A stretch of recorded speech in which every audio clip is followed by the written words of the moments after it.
अस्सलातु वस्सलामु अलैका रसूलुल्लाह अस्सलातु वस्सलामु अलैका रहमतुल लिल आलमीन।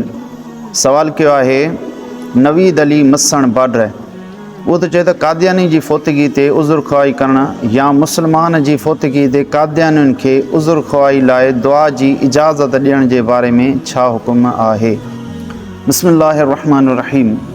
उम्मत जो इजमा आहे त कादियानी काफ़िर आहिनि ऐं मुर्तद आहिनि। मुर्तदनि सां उज़ुर ख़्वाही लाइ वञण या उन्हनि खे अचण जी इजाज़त ॾियणु ॿई कम नाजाइज़ आहिनि ऐं इन जे नाजाइज़ हुजण जा ॿ सबब आहिनि। पहिरियों सबब इहो आहे त मुर्तदनि सां उज़ुर ख़्वाही जे लाइ वञणु गोया के उन्हनि सां मुआमलात करणु आहिनि ऐं उन्हनि सां मुआमलात करणु नाजाइज़ ऐं हराम आहिनि। अल्लाह रब्बुल इज़्ज़त क़ुरान मजीद में इरशाद फ़रमायो फला तक़उद बअद ज़िक्रा मअल क़ौमि ज़ालिमीन, ऐं यादि अचण खां पोइ ज़ालिम क़ौम सां गॾु न वेहो। हिन आयत मुबारका में अल्लाह रब्बुल इज़्ज़त ज़ालिम क़ौम सां गॾिजी वेहण खां मना फरमाई आहे त कादियानी बि ज़ालिम क़ौम आहे, छाजे करे जो उहे अल्लाह ऐं उन जे रसूल जो इनकार करे थी। इन करे उन्हनि सां गॾु न वेहिजे, उन्हनि सां उज़ुर ख़्वाही करणु या उन्हनि खे पाण सां विहारणु ॿई नाजाइज़ आहिनि।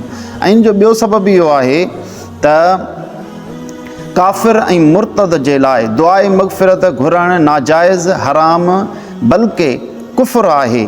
जीअं अल्लाह रब्बुल इज़्ज़त क़ुरान मजीद में इरशाद फ़रमायो, नबी करीम सल्लल्लाहु अलैहि वसल्लम खे मुख़ातिब थींदे फ़रमायो फ़ला तुसल्लि अला अहदिम मिनहुम मात अबदा, जेकॾहिं उन्हनि मां को मरी वञे त उन्हनि जी मथां निमाज़ जनाज़ा न पढ़, वला तकुम अला क़ब्रिही, न ई उन्हनि जी क़ब्र ते बि, इन्नहुम कफ़रू बिल्लाहि व रसूलिही, हिन करे जो उन्हनि अल्लाह ऐं उन जे रसूल जो इनकार कयो आहे।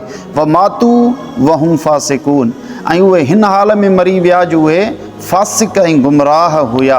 हिन आयत मुबारका में रब करीम नबी करीम सल्लल्लाहु अलैहि वसल्लम खे टिनि शयुनि खां मना फरमायो आहे।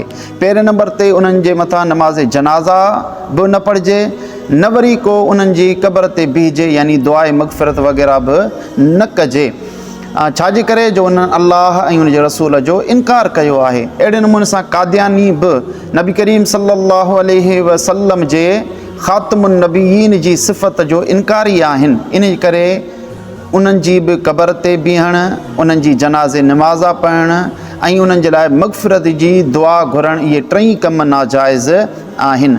अल्लामा इब्न आबिदीन शामी रहमतुल्लाह ताला पंहिंजे किताब में इरशाद फ़रमायो इन्न दुआ बिल मग़फ़िरत लिल काफ़िर कुफ़्रुन, बेशक दुआए मग़फ़िरत काफ़िरनि जे लाइ घुरणु इहो कुफ़्र आहे, नाजाइज़ आहे। इन जे करे कादियानियुनि सां मुआमलात रखणु, उन्हनि सां अचणु, उन्हनि सां वञणु, उन्हनि सां वञ ऐं वापारु ख़रीदो फ़रोख़्त करणु या उन्हनि जे मरणे परणे में शामिलु थियणु, इहे सभु कम नाजाइज़ आहिनि, हराम आहिनि। कुझु सूरतुनि में कुफ़्र बि आहे, इन करे उन्हनि खां बचणु घुरिजे। वल्लाहु आलम बिस्सवाब।